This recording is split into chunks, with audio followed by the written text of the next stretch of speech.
I'm Dan McGrath, and this is Election Integrity Watch. We've got a lot of Election Integrity Watch material online already, but I'm shifting focus to a podcast format. It'll be mostly audio in the coming weeks, but I'm planning to shift to video soon. The aim here is a weekly program featuring news and information about voter fraud and ways to improve our state's and nation's election systems. We're going to have interviews, monologues, and feature chapters from my book, The Voter Fraud Manual. This week, we're diving into the book with some free chapters for you. You can get the entire book at danmcgrath.net or amazon.com. This episode features the introduction and first chapter of the Voter Fraud Manual. I'm not good at asking for money, but if you like the content, you are more than welcome to leave a tip at danmcgrath.net or buy a book. Here we go. The Voter Fraud Manual. Introduction. I first conceived the title, The Voter Fraud Manual, when I was doing election integrity research for the nonprofit organization, Minnesota Majority, and lobbying my legislature for election reforms. I was frustrated that the Democrats who served on the election-related committees in the Minnesota House and Senate had no interest in enacting reforms to secure the system against fraud, and were generally unwilling to even look at the evidence we had painstakingly compiled of problems in the system. Republicans on those same committees were, not universally, but generally, more receptive to looking at my work and hearing my suggestions for improvements. I had, over the course of years of research, become very well versed in all the ins and outs of Minnesota's somewhat convoluted election system, and as a consequence, I knew its vulnerabilities. In studying the incidences of voter fraud, I learned not only how to commit voter fraud, but perhaps more importantly, how to get away with it.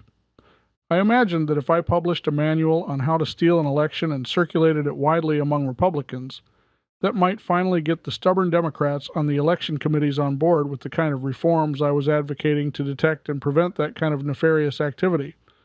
Understand, this was no more than a facetious fantasy, and I would never condone anyone subverting our election process.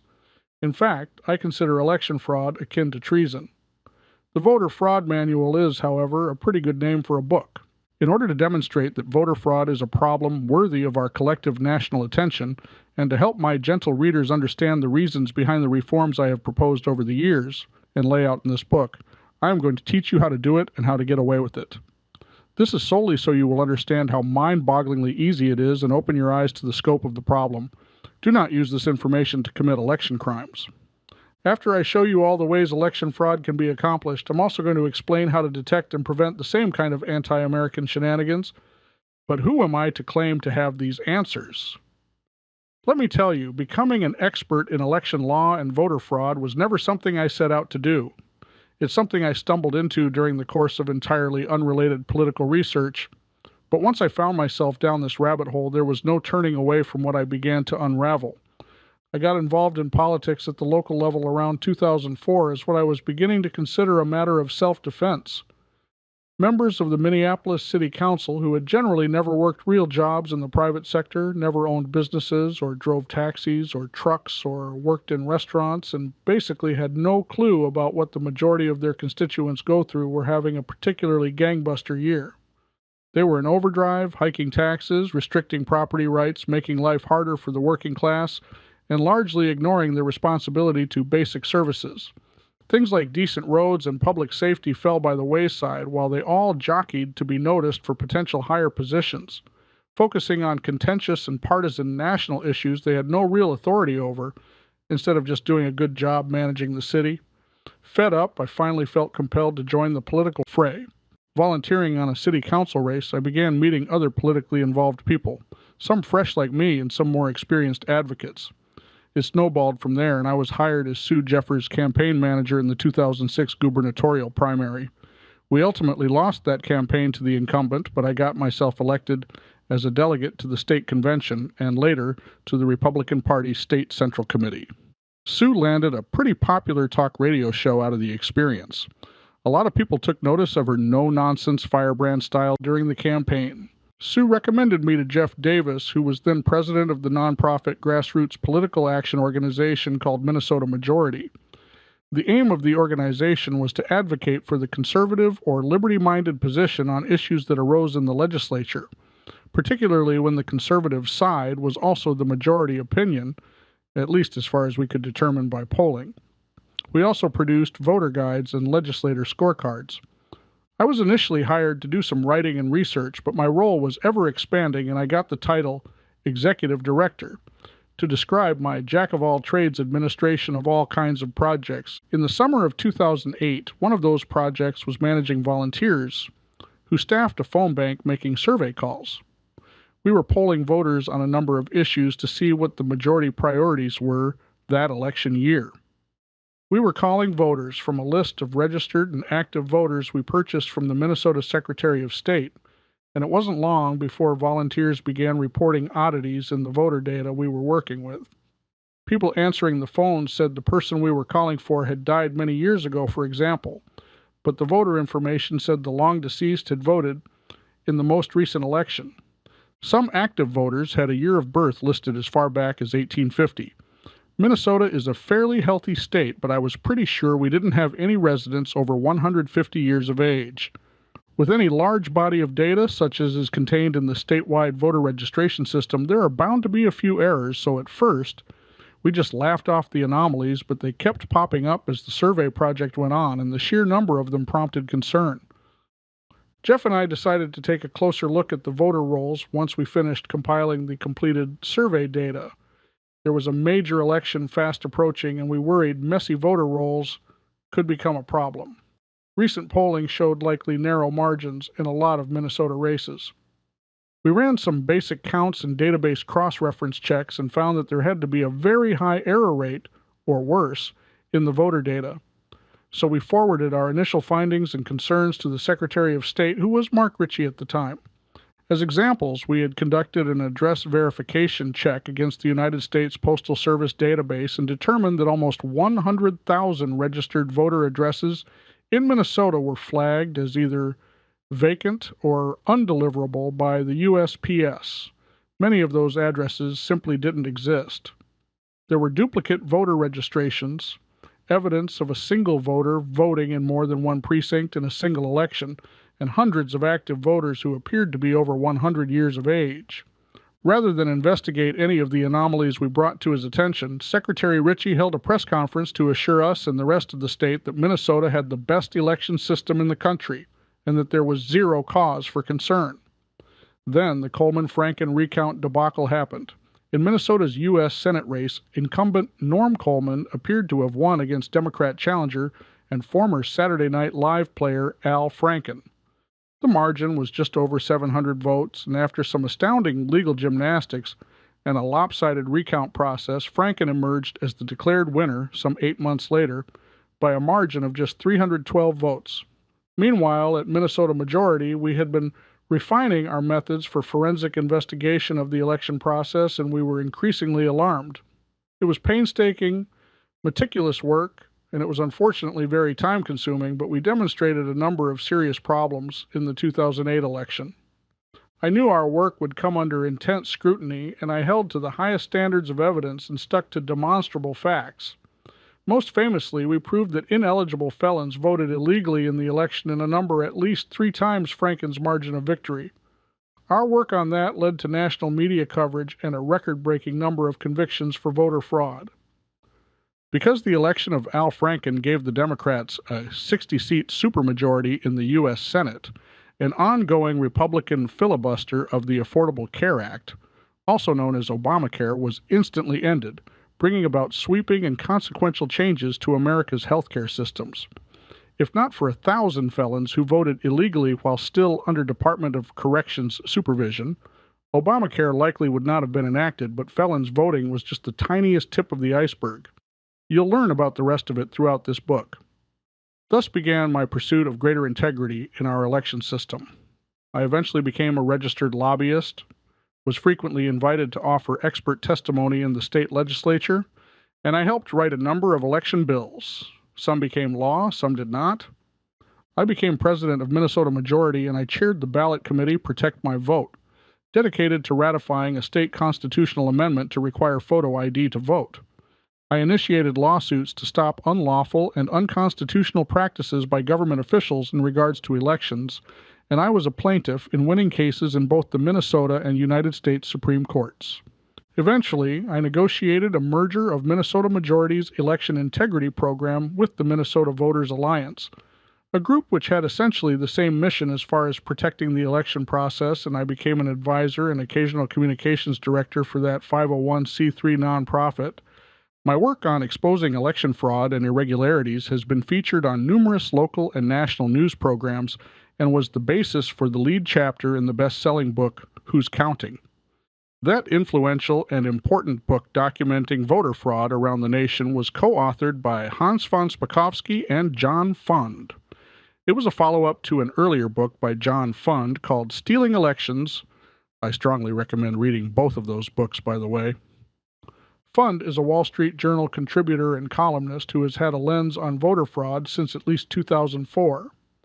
Von Spakovsky is a Heritage Foundation Fellow who was formerly employed by the Justice Department as counsel to the Assistant Attorney General for Civil Rights, providing expertise in enforcing the Voting Rights Act and the Help America Vote Act.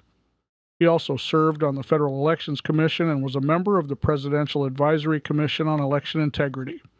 In 2012, I was the showcase feature for the research I led in Eric Shawn's Fox News documentary special, Stealing Your Vote. So, there's some of my background and credentials as relate to the subject of election integrity. It became my life's work and my mission, but I despair, because despite all my efforts and for all the impressive and Herculean efforts of numerous others who share in my passion for government for the people, by the consent of the governed, I fear we've lost ground. Our nation's election systems are in shambles.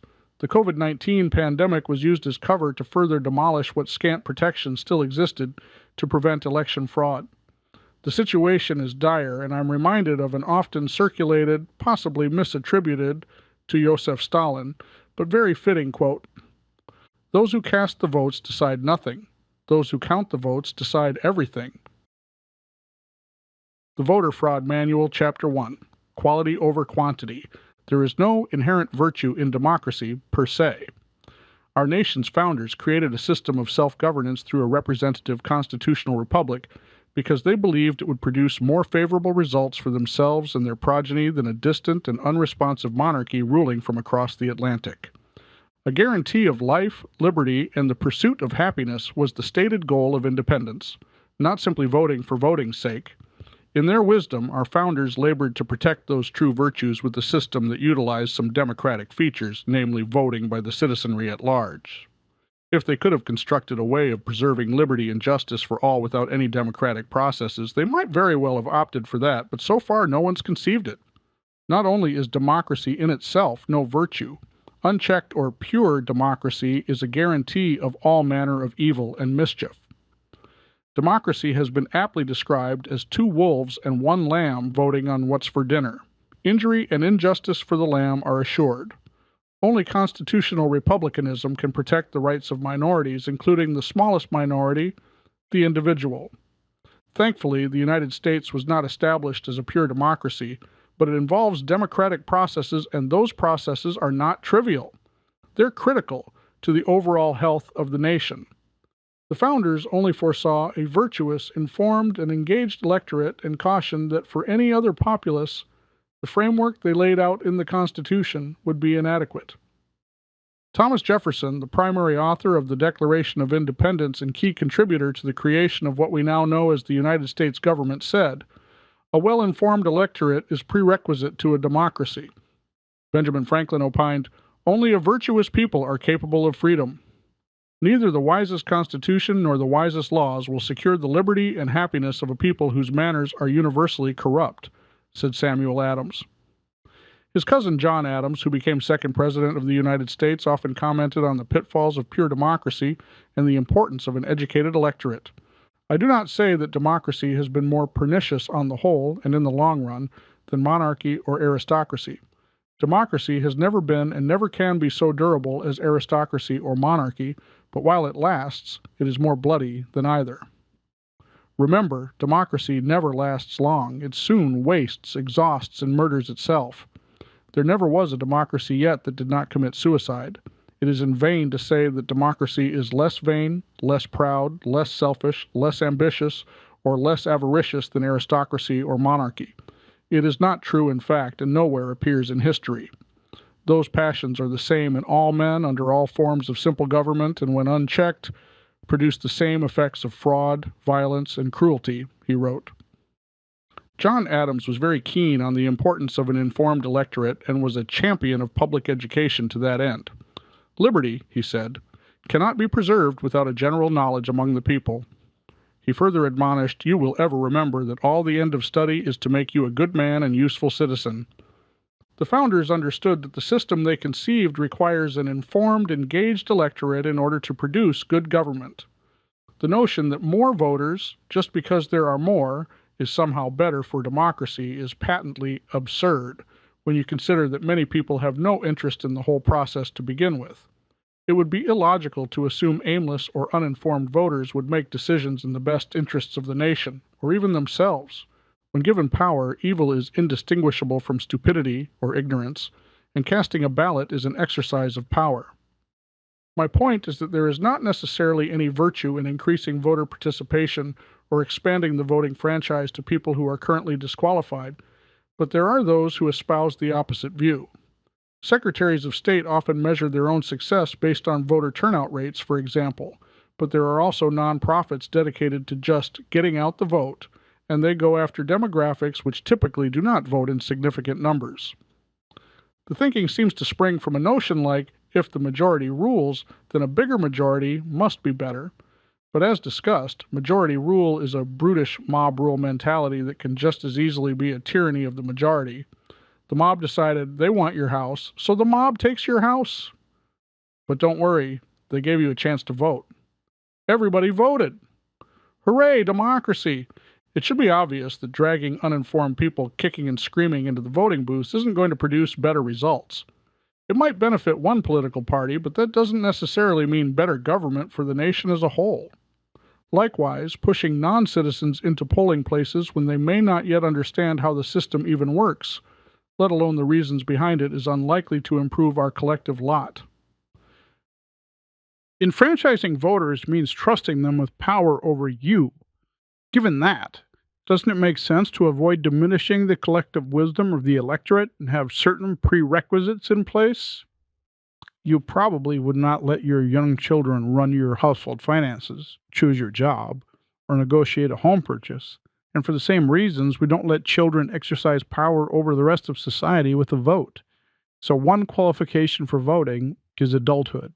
There are those, oddly this is exclusive to the political left, who advocate for letting younger people vote. Again, this might benefit one party, but it's hard to conceive how putting 15-year-olds in charge of picking our leaders would make government work better.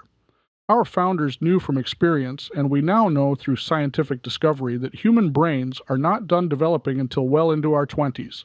Thus, voting age was originally established as 21. The nation later found it unconscionable that people as young as 18 could be conscripted to risk their lives fighting for the country without also affording those people a say in electing the leaders who make such decisions, and so the voting age was eventually lowered to 18. That's a rather arbitrary number which, if not for the possibility of involuntary service in the military, it could be argued, should probably be higher, but it's certainly preferable to 15 or 16. I'm confounded by those who want to put children in charge of our country, as well as those who think foreign nationals should play a role in ruling us, and I'm equally baffled by another movement to re-enfranchise convicted felons while they're still incarcerated or on parole, before they have demonstrated their commitment to live lawfully in civil society.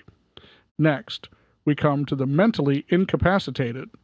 Call me crazy, but if you've been adjudicated incapable of managing your own affairs, maybe you should sit out on governing the affairs of others. Generally speaking, though, the problem isn't that John Doe, who's in a vegetative state, has a burning desire to support his neighbor's campaign for park board. More likely, someone saw his nursing home or adult care facility as an untapped vote factory and found a way to put it to use.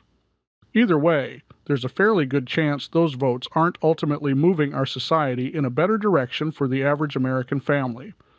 My point is to say that quality government which produces good outcomes for its people requires a quality electorate, and more votes do not necessarily produce better outcomes. It's not American Idol. We don't vote to feel good about who wins a popularity contest, do we? We shouldn't, anyway. What's the point of government at all if not to better secure the blessings of liberty and prosperity? If I believed that it was possible to empower a wise and benevolent dictator or monarch who was always completely fair, just, and defended our individual rights, it might even be preferable to the democratic process. But we all know such a fantasy is completely impossible. If men were such angels, we'd need no one to govern us at all. Since power corrupts, and absolute power corrupts absolutely, the best option remains the opposite of a dictatorship. It's federalism. Compartmentalizing power, keeping it small and spread out, prevents intolerable despotism. Thus, it's crucial that we preserve elections as a means of defending ourselves against leaders who serve us poorly in pursuit of their own interests. Where we've landed now, having devolved into Team Red versus Team Blue, is not good for the citizenry. The parties jockey to twist our election system into one that favors them, and therein is revealed the inherent evil of political parties. They toil to make a system that best serves the interest of the party and not the nation. That is the only true reason that some people advocate for measures to reduce the collective quality of the electorate. They believe the votes of felons, children, non-citizens, and the mentally incompetent will help boost their positions of power. The founders warned of the encroaching nature of government corruption, and they warned us about political parties. John Adams prophesied, "There is nothing which I dread so much as a division of the republic into two great parties, each arranged under its leader and concerting measures in opposition to each other. This, in my humble apprehension, is to be dreaded as the greatest political evil under our Constitution."